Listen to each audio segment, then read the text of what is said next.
Welcome to the Writers' Rendezvous from the South Dakota Humanities Council. Hello, I'm Karl Gehrke of South Dakota Public Broadcasting. I'm here at the Deadwood Mountain Grand for the 2013 South Dakota Festival of Books. And with me is South Dakota's Poet Laureate, David Evans. Thanks so much for joining us. Thank you for having me. And you've got a new book of poetry. A new book, that's right, just came out. It's called The Carnival, the Life. And these are poems that you've written over the past couple of years? Poems that probably go back 7, 8 years or so, and I collected into a volume. That's my habit. It's been my habit over the years to put out a volume every 7, 8 years of just poems that I've accumulated during those intervals. Now these poems capture your life for the past 7, 8 years. At least that's some of my interpretation. Being, you're leaving Brookings, going to Sioux Falls, retirement. Somewhat, yeah, true. That's true. The changes in my life, and yet I'm still writing on the same things too. I'm writing a lot about animals and family memories, and those themes and those ideas still go on with me. But certainly there are transitions in my life that have happened recently that are reflected in the poems. So the ideas stay the same, but some of the things that you're actually writing about are a little bit different? Yeah. Well, for instance, I used to write a lot about sports, and was an athlete for many years. And pole vaulter? And pole vaulter, and played football in college and so on. And I used to write from the athlete's perspective. Well, I don't do that anymore. I'm 73 years old. So you won't see a lot of sports poems in my books anymore, though you used to see a lot of them in there. And so my poetry has probably become more contemplative and more thoughtful in certain ways, and a little more slow-paced and deliberate, perhaps. So it mirrors your own life. I think so. Yeah, as you age, you change. All things obviously do change, and a human being does go through transitions and changes in life, and so these, I think, my poems. I have actually my title of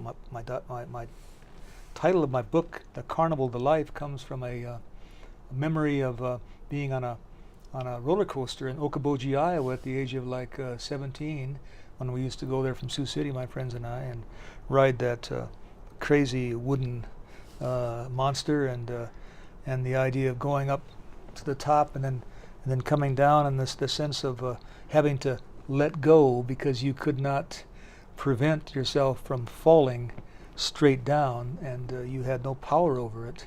I think as you get older, you feel that in your life that you have less and less power over things that you used to have power over, perhaps, and so you have to let go. You have to give with. You have to surrender to I guess the Buddhists say, to what is, to what is the reality. It almost seems like that would be a freeing situation. That'd be a freeing feeling. That's the paradox of it. It's the paradox of it. It is in a way you think, oh, well, you're surrendering, and you think that's a weakness, but it's really not. There's a freeing aspect to it too. A little scary, but also a little freeing at the same time. Another memory that you touch on in the book was going back to when you were 4 years old. Earlier today, we were talking with a survivor from the Rapid City flood, and I didn't know this, that when you were 4 years old, you were almost swept away by floodwaters. That's right. In Sioux City, we had a flash flood. Sioux City was my hometown, and it had a flash flood, and I followed my bigger brother down to the flood. Young kid following his brother, and he was stronger than I was, and I was swept away by the flash flood and pulled through a culvert. And a neighbor with his dog actually, in his shovel, helped me out, because he sent his dog through, apparently, and through the culvert, and it helped kind of clear the corn stalks and debris out, so I could float all the way through. And that's the story anyway, and I guess it's accurate. That's what the newspaper account said anyway, which is epigraph to the poem. So did you actually remember that when you were I remembered only the aftermath of it. being in the bathtub and my mother washing my back with a warm wash rag, and actually what happened there too was that my mother lost her voice screaming that I was, because she saw me swept off my feet, and so lost her voice temporarily there. Yeah. So that was kind of a scary thing, but I don't remember, going through the culvert at all, but the aftermath of gripping the barbed wire fence right above the culvert, for instance. And it was maybe my first trauma in life. And how did your mother then react to you after this, after you're almost swept away, but you're... Well, there was a case of, again, following my big brother, and she might have chewed him out more than me for taking me down there, Yeah. Other poems in the book, some loving tributes to your wife, Jan. Yes.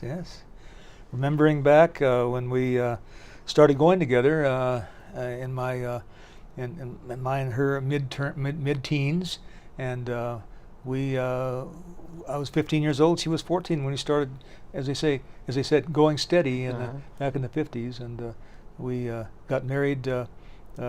When I was 18, just a month out of high school, and she was still in high school actually for another semester when we got married, and so we've been married ever since, 50-some years. So, what does it mean for the both of you to be able to share this poetry? I know she's done some writing of her own about China, trips that you've taken to China. What's it like for you as a couple to have writing as part of your relationship? Well, it is part of our relationship. She's a good haiku maker, actually. She writes better haiku than I do. She's got that kind of mind to do that. But yeah, she writes, and it's good to be able to share that, and to be able to we both wrote a book about China, being in China, and doing diaries, and so we've learned together and shared together our works. And she's my best critic. When I write something, I always give it to her, and she knows about authenticity, and she can tell me if it's going well and so on. I always lean on her for that, and she gives me things also to look at, and I always critique her, and so we go back and forth with that. It's good to have someone you trust. Yeah, that's right. That's right, and who knows you very well. Yeah.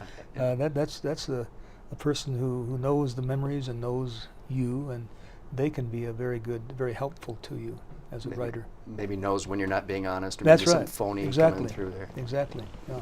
Well, here at the South Dakota Book Festival, many poets here. Ted Kuzer, among national poets here. I'm wondering what it's like for you to be around so many poets for these few days here in Deadwood. Yeah, I like it. I've known Ted Kuzer for about 40 years. We go back a long ways, and kind of grew up into poetry together in a way. And so yeah, I see these people that I've known for some time, and people from South Dakota and from elsewhere, and it's good to see them again and talk and listen to them read and to share with them again. Always good to see them, my little friends, writers, and yeah. And fun to see readers as well. Yeah, that's right. Yeah.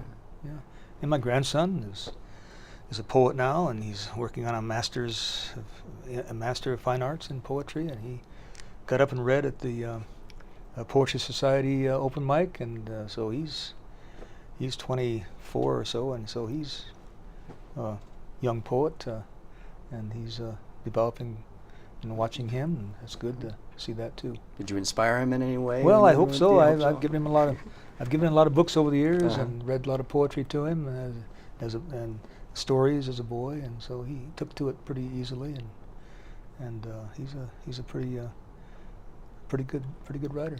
Yeah, already.